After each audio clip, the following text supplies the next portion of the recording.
આજે આપણે સરસ મજાની એક કોલ્ડ ચાટ બનાવવા જઈ રહ્યા છીએ, જેના માટે આપણે સૌથી પહેલા એક પેટીસ તૈયાર કરવાની છે. એના માટે આપણને જોઈશે અહીંયા 1 કપ પલાળી અને બાફેલા ચણાને આપણે મેશ કરી લઈએ.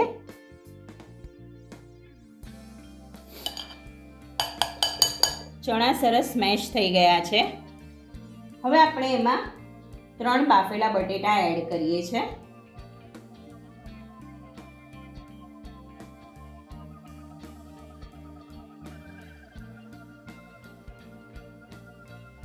બટેટા પણ સરસ મેશ થઈ ગયા છે. હવે આપણે એમાં અડધી ચમચી લસણની પેસ્ટ એડ કરીએ છીએ. મેં અહીંયા મરચું નાખી અને લસણની પેસ્ટ રેડી કરી છે. હવે એમાં 1 ચમચી ચાટ મસાલો એડ કરીએ છીએ. ગરમ મસાલો લઈએ છીએ અડધી ચમચી, ધાણા જીરું લઈએ છીએ અડધી ચમચી, હળદર લઈએ છીએ 5 ચમચી, મીઠું લઈએ છીએ સ્વાદ પ્રમાણે.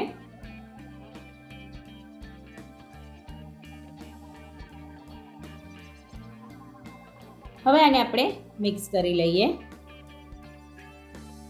સરસ મિક્સ થઈ ગયું છે. હવે આપણે એની પેટીસ વાળી લઈએ.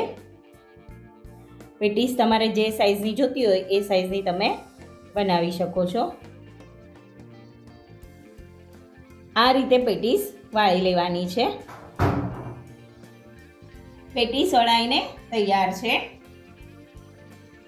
હવે આપણે અહીંયા ઘી ગરમ કરવા લઈ લઈએ છીએ 3 ચમચી.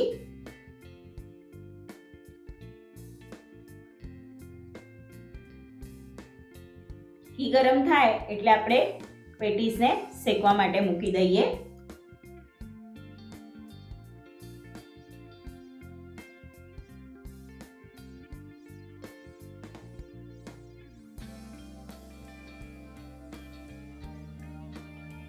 બંને બાજુ ગોલ્ડન કલર થાય એવી આપણે શેકી લેવાની છે.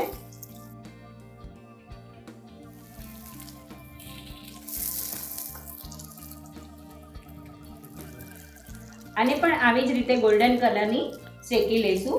બહાર કાઢી અને એને ઠંડી કરી લેવાની છે. હવે આપણે ચાટને એસેમ્બલ કરવાનું છે.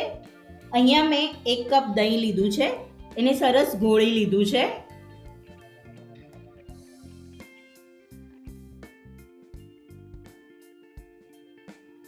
આપણે જે તૈયાર કરેલી પેટીસ હતી એના નાના નાના આપણે ટુકડા કરીને રાખવાના છે.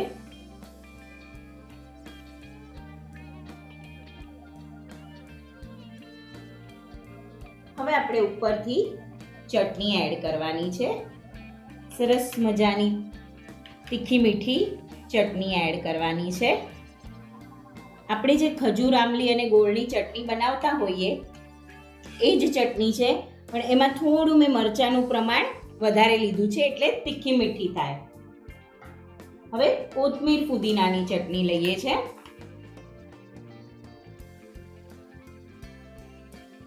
ઉપરથી કાંદા નાખીએ છીએ.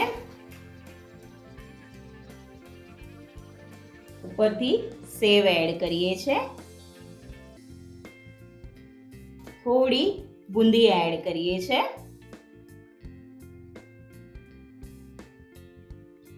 દાડમના દાણા એડ કરીએ છીએ.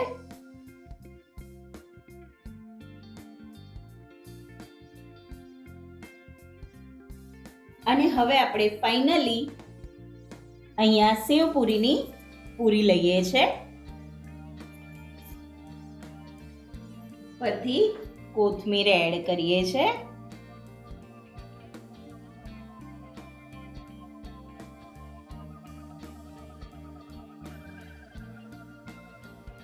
તો ઉપરથી ચાટ મસાલા વગર તો ચાટ અધૂરી જ હોય છે. તો છે ને સરસ મજાની એકદમ અલગથી સર્વ થાય એવી કોલ્ડ ચાટ. અત્યારે આપણે પેટીસના ટુકડા કર્યા, તમે આખી પેટીસ પણ સર્વ કરી શકો છો.